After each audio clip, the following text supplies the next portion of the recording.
ನಮಸ್ಕಾರ ಸ್ನೇಹಿತರೆ, welcome back to my YouTube channel. ಬನ್ನಿ ಇವತ್ತಿನ ರಾಮಾಚಾರಿ ಹಾಗೂ ಯಜಮಾನ ಸಂಚಿಕೆಯಲ್ಲಿ ಏನೇನಾಗುತ್ತೆ ಅಂತ ನೋಡ್ಕೊಂಬರೋಣ.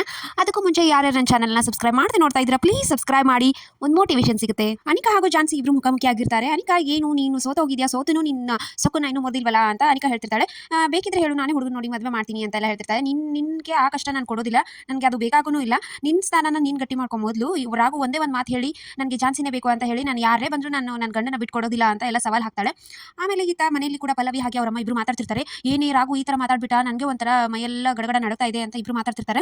ಹೌದಮ್ಮ ಪಲ್ಲವಿ, ಹೌದಮ್ಮ ಏನೋ ಮಾಡ್ತಿದ್ದಾನೆ ಇವನು, ಆ ಜಾನ್ಸಿ ನೆರಳು ಕೂಡ ಈ ಮನೇಲಿ ಬೀಳಬಾರ್ದು, ಅವಳು ಏನು ಇದನ್ನ ಮಾಡಿದಾಳೋ ಅಂತ ಇಬ್ರು ಮಾತಾಡೋಷ್ಟರಲ್ಲಿ ಸಡನ್ ಆಗಿ ಜಾನ್ಸಿ ಬಂದ್ಬಿಡ್ತಾಳೆ. ಅದನ್ನ ಪಲ್ಲವಿ ನೋಡಿ ಫುಲ್ ಶಾಕ್ ಆಗ್ತಾಳೆ. ಅಮ್ಮ, ನಿನ್ನ ಹೆಸರು ಹೇಳಿದ ತಕ್ಷಣ ಜಾನ್ಸಿನೇ ಬಂದ್ಲು ಅಂತ ಇಬ್ರು ನೋಡ್ತಿರ್ತಾರೆ. ಆಮೇಲೆ ಮನೇಲಿ ಕೂಡ ಅವ್ರ ದೊಡ್ಡಪ್ಪ ಹಾಗೂ ದೊಡ್ಡಮ್ಮ, ಈ ಜಾನ್ಸಿ ಬರ್ತಾ ಇದ್ದಾಳೆ ಅಂತ್ರಿ ಅಂತ ಇಬ್ರು ಮಾತಾಡ್ತಿರ್ತಾರೆ. ಅಷ್ಟರಲ್ಲಿ ಬಂದ ತಕ್ಷಣ ನೀನು ಯಾಕೆ ಬಂದೆ ಇಲ್ಲಿ, ನಿನ್ಗೇನು ಕೆಲಸ, ಸಂಬಂಧ ಮುರಿದೋದ್ಮೇಲೂ ನೀನು ಬರೋದು ಏನಿದೆ ಅಂತ ಎಲ್ಲ ಬೈತಾರೆ. ಅಷ್ಟರಲ್ಲಿ ನನಗಿನ್ನೂ ಈ ಮನೆ ಋಣ ಇದೆ ಅಲ್ವಾ, ಅದಕ್ಕೆ ಬಂದಿದ್ದೀನಿ ಅಂತ. ಯಾವ ಋಣ, ನಿನಗೆ ಯಾವ ಋಣ ಇದೆ, ಡಿವೋರ್ಸ್ ಆಗಿದೆ ರಾಗು, ನಿನ್ನ ಬೇಡ ಅಂತ ಹೇಳಿದಾನೆ, ಇನ್ನು ಯಾವ ಋಣ ಇದೆ ಅಂತ ಕೇಳ್ತಾರೆ. ಈ ಮನೆ ಅನ್ನದ ಋಣ ಇದೆ ನನಗೆ, ಅದನ್ನು ತೀರಿಸಬೇಕು ಅಂತ ಹೇಳಿ ಬ್ಯಾಗಿಂದ ಕ್ಯಾಶ್ ತಂದು ಪಲ್ಲವಿ ಕೈ ಕೊಡ್ತಾಳೆ. ಈ ಮನೆಯಲ್ಲಿ ಇರೋಷ್ಟು ಋಣ ನಾನು ಇದ್ದಿದ್ದು ಅದಕ್ಕೆ ವಾಪಸ್ ಕೊಡೋಕಂತ ಬಂದೆ ಅಂತ ಕೊಟ್ಬಿಟ್ಟು ವಾಪಸ್ ಹೋಗ್ತಾಳೆ. ಏನು ಇವಳು ಈ ಥರ ಬಂದು ಈ ಥರ ಸುಂಟರಗಾಳಿ ಥರ ಹೋಗ್ಬಿಟ್ಲು, ಇವಳು ಏನು ವಿಚಾರ ಮಾಡಿದಾಳೆ ಅಂತ ಮನೆಯವ್ರು ಮಾತಾಡ್ಕೋತಿರ್ತಾರೆ. ಈತ ರಾಮಾಚಾರಿ ಮನೆಯಲ್ಲಿ ರಾಮಾಚಾರಿ ಅವರ ಅಮ್ಮ ಕಾಲ್ ಮಾಡಿ ಅವ್ರ ಗಂಡ ರಾಮಾಚಾರಿ ಅಪ್ಪನಿಗೆ ಹೇಳ್ತಿರ್ತಾರೆ. ಹೌದು ರೀ, ನೀವು ಹೇಳ್ದಾಗೆ ಬೇಗ ಬನ್ನಿ ಅಂತ ಹೇಳ್ತಾನೆ. ಆಮೇಲೆ ಇವನ್ ರಾಮಾಚಾರಿ ಕೂಡ ಖುಷಿಯಿಂದ ಅಜ್ಜಿಗೆ ಫೋನ್ ಮಾಡಿ ಎಲ್ಲರೂ ಫೋನ್ ಮಾಡಿ ಹೇಳ್ತಿರ್ತಾರೆ. ಅದಕ್ಕೆ ಚಾರು ತುಂಬ ಬೇಜಾರಲ್ಲಿ ಕೂತಿರ್ತಾಳೆ. ಯಾಕಮ್ಮ ಬೇಜಾರಲ್ಲಿ ಇದೆಯಾ ಅಂತ ಅವ್ರ ಅಮ್ಮ ಕೇಳಿದ ತಕ್ಷಣ, ನಾನು ಈ ಥರ ಅಮ್ಮ ಎಲ್ಲ ಸರಿಯಾಗಿದ್ದರೆ ನಾನು ಅಮ್ಮನಿಗೆ ಫೋನ್ ಮಾಡಿ ಈ ಥರ ಎಲ್ಲ ಖುಷಿ ವಿಷಯ ಹೇಳ್ಬೋದಾಗಿತ್ತು ಅಂತ ಹೇಳ್ತಾನೆ. ಅದು ಅವ್ರು ಮಾಡಿರೋದು ಪಾಪ ಚಾರು ಅವ್ರಿ ಅಂತ ರಾಮಾಚಾರಿ ಹೇಳ್ತಾನೆ. ಅವರು ಒಳ್ಳೆಯವರಾಗಿದ್ದರೆ ಒಳ್ಳೆಯವರಾಗಿ ಬರಲಿ, ಒಪ್ಕೊಳ್ಳೋಣ, ಇಲ್ಲ ಅಂತಂದ್ರೆ ಅದೇವ್ರು ನೋಡ್ಕೋತಾನೆ.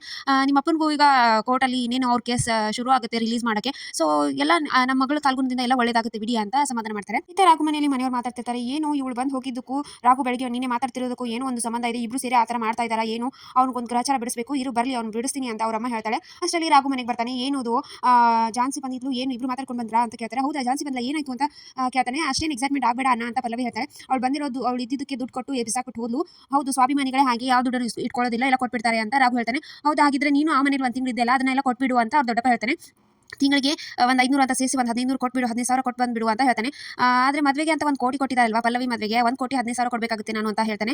ಅದೆಲ್ಲ ಎಲ್ಲರೂ ಇವಾಗ ಸತ್ತೋದು ದಿನದ ಮೇಲೆ ಎಲ್ಲ ಋಣ ತೀರ್ಸಕ್ಕಾಗುತ್ತೆ ಅಂತ ಆಗುತ್ತಾ, ಅದನ್ನೆಲ್ಲ ಬಿಟ್ಬಿಡೋದು ಅಂತ ಅವ್ರಮ್ಮ ದೊಡ್ಡಪ್ಪ ಹೇಳ್ತಾರೆ. ಅವಾಗ ಅಜ್ಜಿನ ಆಗ್ತಿರ್ತಾಳೆ.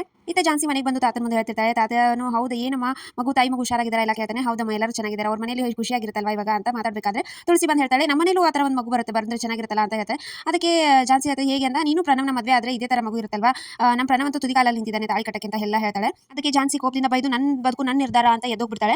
ಆಮೇಲೆ ರಾಗು ಫ್ರೆಂಡ್ ರಾಗು ಹೇಳ್ತಿರ್ತಾನೆ, ಜಾನ್ಸಿ ದುಡ್ಡು ಕೊಡಕ್ಕೆ ಬಂದಿರಲಿಲ್ವೋ, ಅವಳ ಸಂಸಾರ ಏನಾದರೂ ಸರಿ ಹೋಗುತ್ತೋ ಅಂತ ಒಂದು ಭರವಸೆ ಇದ್ದಾರೆ, ನೀನು ಲಾಸ್ಟ್ ಮೂಮೆಂಟಲ್ಲಿ ಚೇಂಜ್ ಮಾಡ್ತೀಯಾ ಅಂತ ವೇಟ್ ಮಾಡ್ತಿದ್ದಾರೆ ಅಂತ ಹೇಳ್ತಾನೆ. ಸೊ ಇಷ್ಟಿತ್ತು ಇವತ್ತಿನ ಸಂಚಿಕೆ. See you in the next vlog. Bye.